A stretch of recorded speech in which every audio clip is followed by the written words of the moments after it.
Hello and welcome to Strange Stories. It's great to have you here. We are all about sharing stories of near-death experiences from around the world in the hopes of bringing some light and inspiration to your day. Our daily videos offer a glimpse into what lies beyond this life, and we believe that they can help us all appreciate the gift of life a little bit more. If you enjoy our content, please consider liking, subscribing, and hitting the notification bell to stay up to date on all of our latest videos. Your support means the world to us and helps us continue to grow. And to our returning viewers, welcome back. We're thrilled to have you with us again. So go ahead, grab a cozy blanket, get comfy, and join us for today's incredible near-death experience story. I enjoy extreme sports such as surfing and paragliding. I've always wanted to visit a true paragliding paradise and experience its beauty and excitement.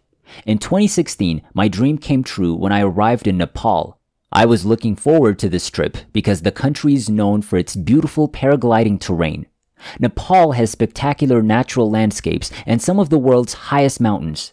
I was ready to go to the paragliding base after a day of rest to complete my challenge.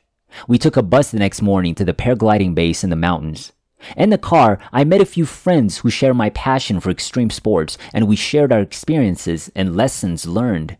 I saw the spectacular mountains and stunning natural scenery as the car got closer to the top of the mountain. We eventually arrived at the paragliding base at the summit of the mountain. The atmosphere was lively, with people dressed in various sports equipment, some preparing for paragliding and others chatting and exchanging ideas. I was ecstatic and thrilled because I knew I was about to realize a dream, test my limits, and enjoy the excitement and thrill of paragliding. After checking my paragliding certificate, the manager arranged for me to go to the nearest takeoff point. I was soon flying through the sky. I felt very satisfied because I was surrounded by spectacular snow-capped mountains and stunning natural scenery. During my flight, I felt an undercurrent hit me, causing my paraglider to become uncontrollable. This caused my heart to race. Over the intercom, management told me that I needed to get back on land as soon as possible. I began to descend quickly, and the paraglider became increasingly unstable. I was terrified because I knew how serious it was. My paraglider began to tangle as I approached the ground. I attempted to deploy the paraglider, but it remained uncontrollable. I collided with the ground. I felt a violent wave of dizziness as soon as I landed, and then I lost consciousness. When I awoke, I was in an ambulance, surrounded by the strong odor of sterilization. My breathing had become difficult, and I was still coughing, despite the presence of blood. I was aware that the situation had deteriorated significantly. I tried to sit up in the ambulance, but the severe pain forced me to give up.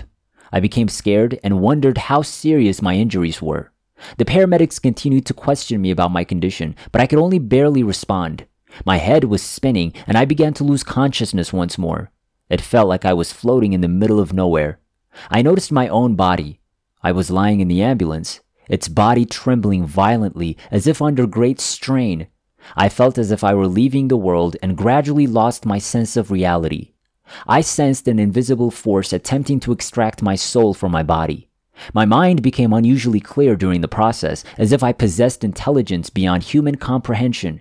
I was suddenly overcome by a powerful force, as if it was about to suck me in. I was in the middle of a beautiful and mysterious scene in the next second. Majestic structures and breathtaking natural scenery appeared all around me, leaving me speechless. The buildings were ornately carved with beautiful arches and exuded an ancient and solemn aura. A lush forest grew around the building, with trees and flowers of various shapes and sizes. Some birds perched on the branches of the trees, singing happily and energizing the entire scene. I couldn't believe everything I was seeing was real. I took a step toward the magnificent structure. There were some small gardens and sculptures along the road, which added color and interest to the scene. I also came across a group of children who were having fun. They all greeted me when they saw me. They spoke in a language I didn't understand, like an ancient language. Despite the fact that I didn't understand much, I could sense their friendliness. They also took my hand in theirs and guided me through the small village. The village was very clean and tidy, and the villagers were very friendly and made me feel at ease. Finally, I bid them farewell and resumed my own journey. I finally made it to the front of the building. It was a massive and magnificent structure that appeared ancient and mysterious. The building had so many beautiful carvings and patterns that I felt like I was in a fantasy world. I looked at it and a strong curiosity overcame me.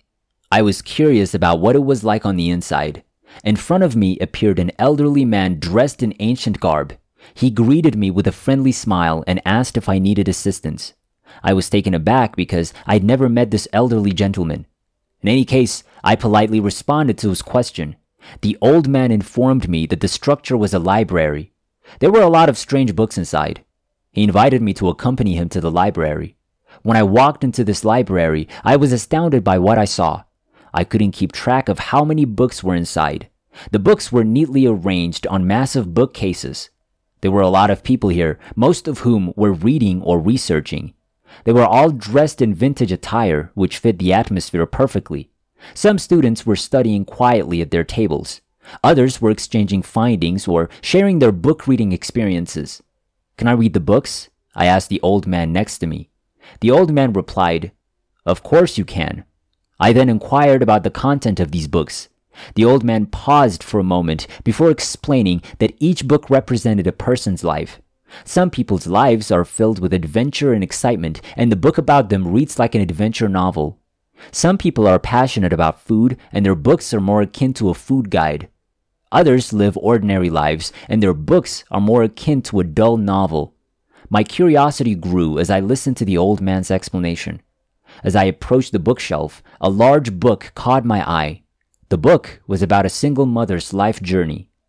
This woman was born into a difficult family. Her parents abandoned her at a young age. Her current adoptive parents adopted her when she was 7 years old. Her adoptive parents' love reintroduced her to the warmth of a family. As a child, she worked hard and earned a scholarship. She met her first boyfriend in college, and they were in love for 2 years. However, the relationship eventually ended due to discord, leaving the girl very sad. She began smoking and drinking to escape the pain, and this way of life lasted for a long time. She met a coworker at work when she was 26, and the two fell in love and married. They soon welcomed their children, and the woman began to enjoy the joys of family life. However, when she was 30, her husband fell in love with another woman, resulting in their divorce. The woman had completely lost faith in love and had begun to withdraw and become apathetic. She did not, however, give up on life. She devoted more time and effort to her career and her children. In her later years, she led a happy life. She passed away at the age of 81. She grew stronger as a result of her adversity and came to appreciate her life more. Despite the fact that her relationship did not work out, she was a very capable mother. When I finished the book, I was overcome with emotion. This woman has faced numerous trials and tribulations in her life, but she has grown stronger as a result of each adversity. This book provided me with a wealth of knowledge. I realized that we must face setbacks with courage in life, and that every setback is an opportunity to grow. As I read this book, I felt as if I were in the world of that single mother, living her life alongside her. Each experience had a profound impact on my heart. When I read that her parents had abandoned her, I felt her helplessness and loneliness. When she felt the warmth of her family again, I felt a warm current rush into my heart as well. This sensation made me feel wonderful, as if I had truly become the woman in the book, experiencing all of her emotions and experiences alongside her. The other book on my left drew my attention, because in comparison to the other book, this one is quite thin. The boy was born into a dysfunctional family. His father was a volatile man who frequently beat him and his mother. This caused the boy to become eccentric and withdraw from his childhood. He was bad at socializing and preferred to be alone in a corner. The boy arrived at work early, but he struggled to fit in with the team because he refused to interact with the people around him. He always did things alone and never communicated with others, which made his coworkers think he was odd. The boy's work performance deteriorated over time, and he became increasingly depressed. He became addicted to illegal substances, which became a sole source of support. He felt he couldn't take the loneliness and helplessness any longer. As a result, he took his own life at the age of 26. My heart aches for this boy after reading this story. He had a very unhappy upbringing and family, suffering from his father's violence and beatings, which caused him to be withdrawn and under-socialized. Everyone's life is unique, so each book will be unique as well.